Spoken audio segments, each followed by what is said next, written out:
Hey guys, welcome back to the channel. Today I'll be doing the top 10 most disappointing books that I read in 2017. And just as an FYI, this will be in no particular order as I go down this list. So yeah, let's get into it.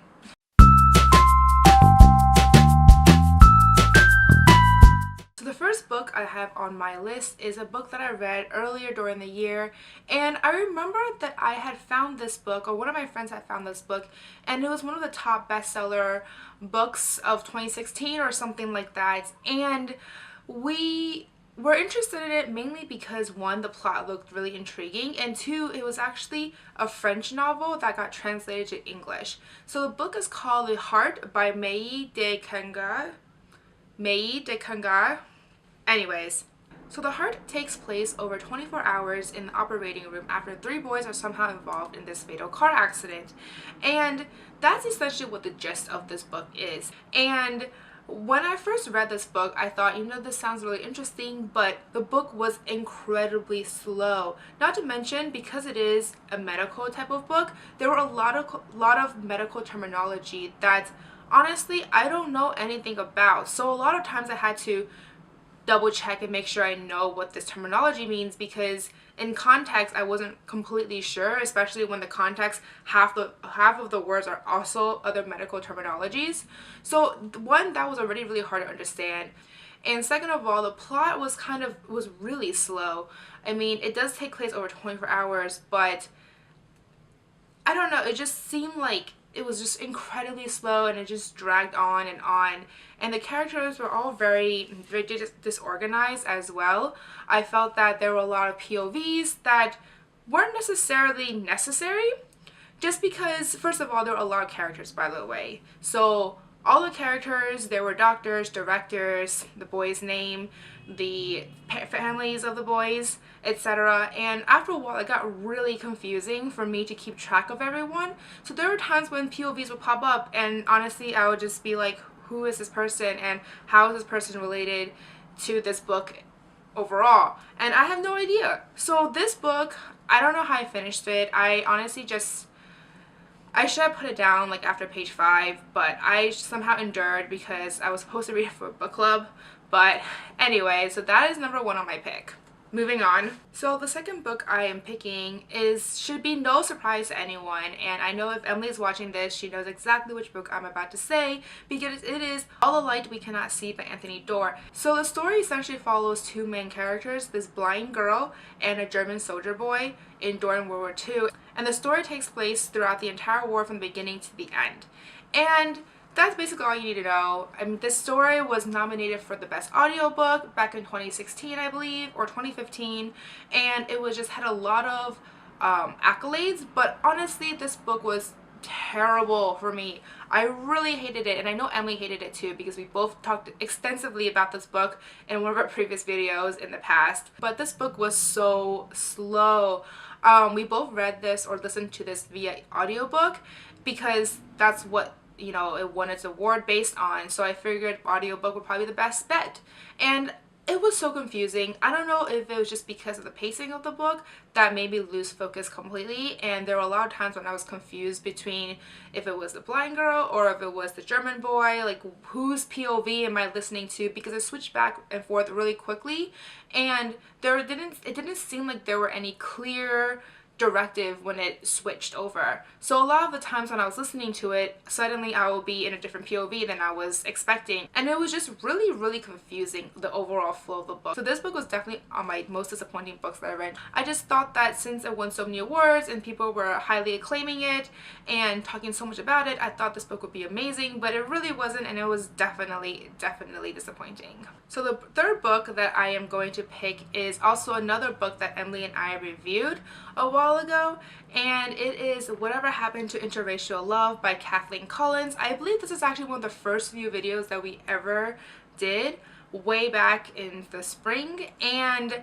she liked it. I not so much, or at least I believe she liked it, but it was really hard for me to finish this book. The book is just essentially a collection of short stories that primarily focus on African American culture that's set between the 18 to the 1900s. And I'm already not a huge fan of short stories, so for me this was already a huge strike against me because I knew that I was not going to really enjoy it, or at least I went in with very low expectations, and it did not fail me because clearly this book is on this list.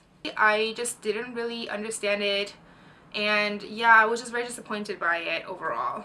Anyways, that's all I can say for this one. Moving on. So the next book that I am picking is also another book that Emily and I have reviewed in the past, so I'll link it up below if you're interested in reading more about it. But it is called Homesick for Another World by OTTESSA and MOSHFEGH, and this is also another collection of short stories, so clearly I'm just on a rant right now for short stories. And this book is mostly focuses on a variety of subject and genres, with most of them borderline creepy and disturbing. And like I said before, I don't like short stories, so this was already something that I wasn't particularly fond of. And like I just said, a lot of the short stories were actually really creepy and kind of disturbing, so I didn't really like any of them. And when I finished reading them, I actually felt kind of dirty, you know, like I felt like my soul got dirtied from reading this book. So definitely not on a book that I am particularly fond of, nor would I ever recommend to anyone, but at the same time I am also not the right audience for this book because I don't like short stories.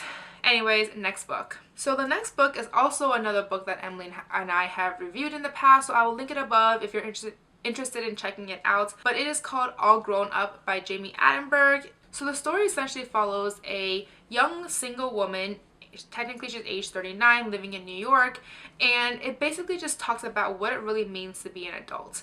And this is definitely a literary fiction, which I'm also not a huge fan of.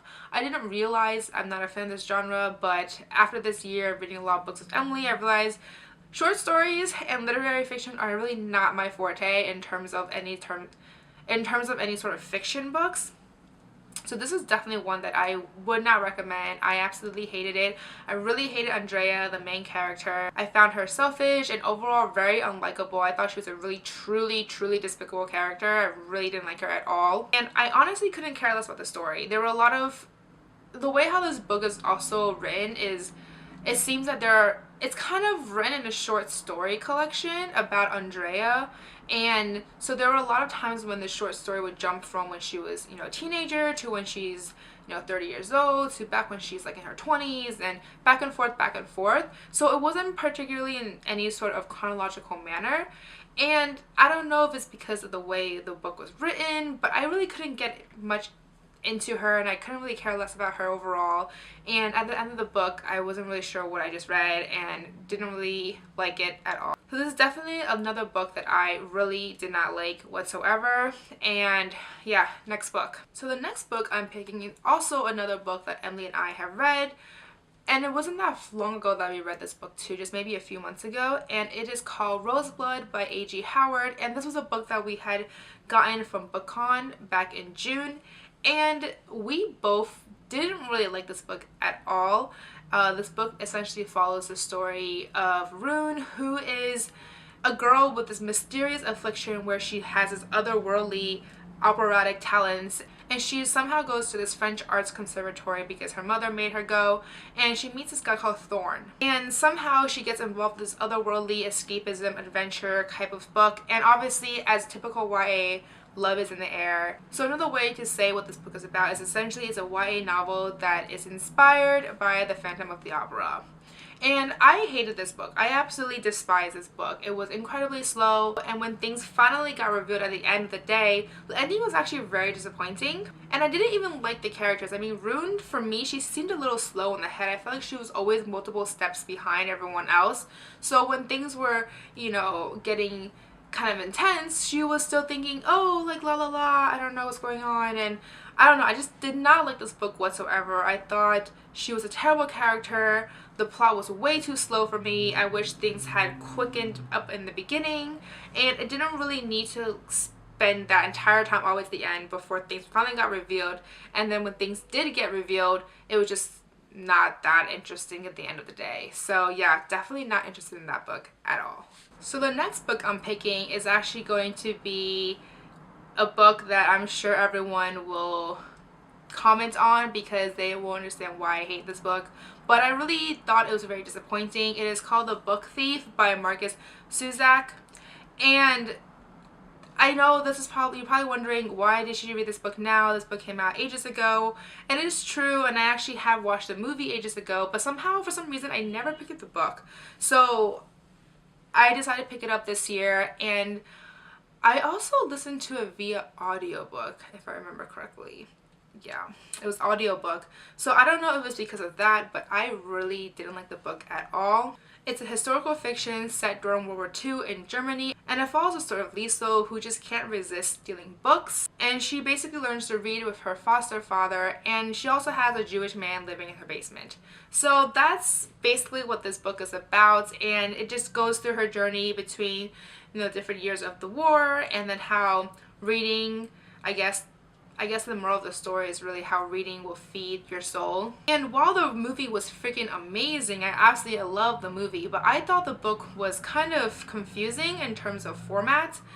I guess I'm just really big on when it gets too confusing in terms of format. I guess I just end up getting lost and not really enjoying it whatsoever. But this was definitely a book where I couldn't really get myself into it. I found that the flow of this book was a bit chaotic, and there were a lot of times when it went back and forth in terms of timeline that I was kind of confused because, like I said, it was through audiobook, so I'm not sure if the author had these dates and the narrators didn't say anything, so when he was narrating it, I didn't really understand what was going on sometimes, and I don't know, it was just really confusing overall. The one thing that I would give for this book though is that I did enjoy the relationship between her and her foster father. I thought that relationship was actually very cherishable, and I really did enjoy it while listening to it. So that's one thing I would give credit for. But everything else though, I don't know, like I feel like just watch the movie. I can't believe I'm saying that, but I think that for this book, it's better to just watch the movie. The next book I am picking is another book that Emily and I have actually read and reviewed already. So if you're interested in listening more about it, definitely go check up the video to see what it's about. But the book I'm picking is The Hearts We Sold by LLOYD-JONES, and it is also another book that we received during BookCon. It's a YA novel, and it's a book that follows a girl called Dee who basically exchanges her heart to escape from her disastrous home life, and she makes this deal with a demon. And then after she makes this deal, she finds herself in this situation with another group of kids where she now has to face this otherworldly dilemma. And honestly, this book was wrong on so many levels. I felt like there were a lot of flaws with this book that Emily and I definitely pointed out in our review. For example, so the whole book is she exchanges her heart, right? So how can she fall in love with this guy? Also, like I said, it's YA, so there's a romance involved. So how can she fall in love with a guy with her heart? Like, is this her not, like, how can she utilize her heart when her heart is not even there anymore? And the thing about this book is it even mentioned how after her heart was exchanged and taken away from her, all her emotions felt very muted. So it didn't really make sense for me as to how she can feel emotions, something as strong as love, when there's no heart. Like, I just feel like that didn't make sense. And maybe that was the moral of the book, that maybe her love was too great. I don't know, but it just didn't really make sense for me, and it didn't really fly in terms of my opinion. So this book was definitely disappointing for me. I definitely remember Emily also not really enjoying this book as well, so definitely a thumbs down on my end for this book.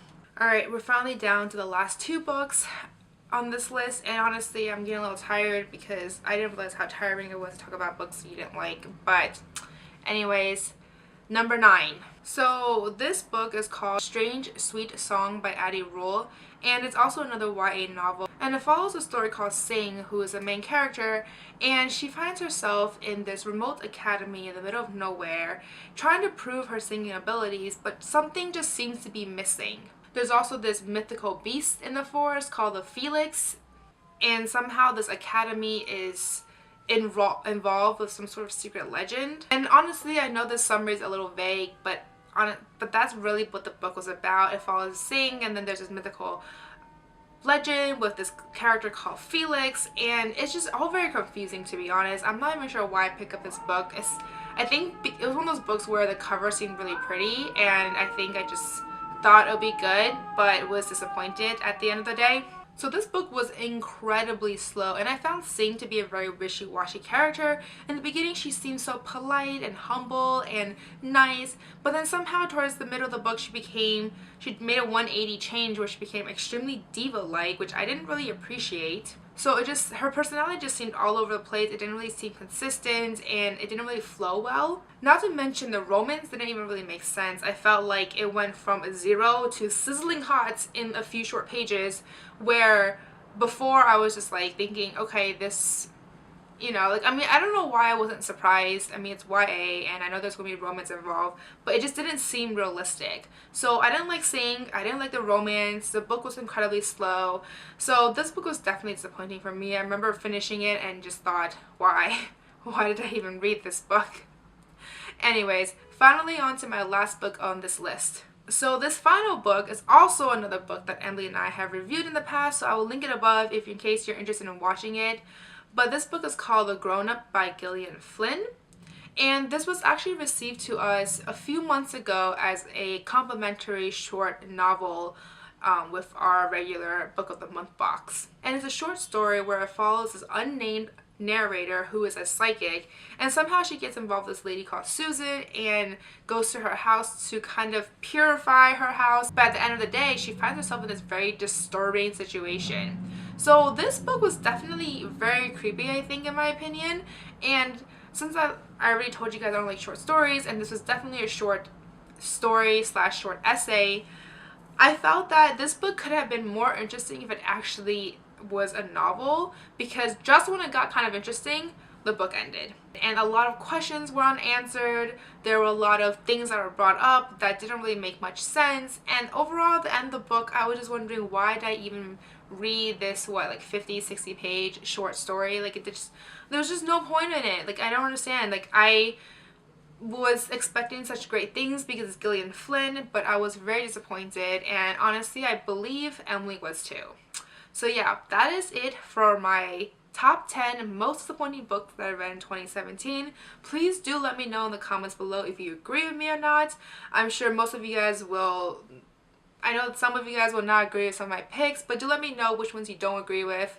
Maybe I'll give it another shot, but honestly I don't expect to. But I'm also curious to see what were your top most disappointing books that you read this year.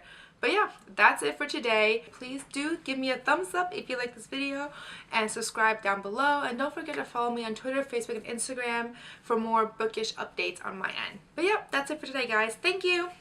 Bye.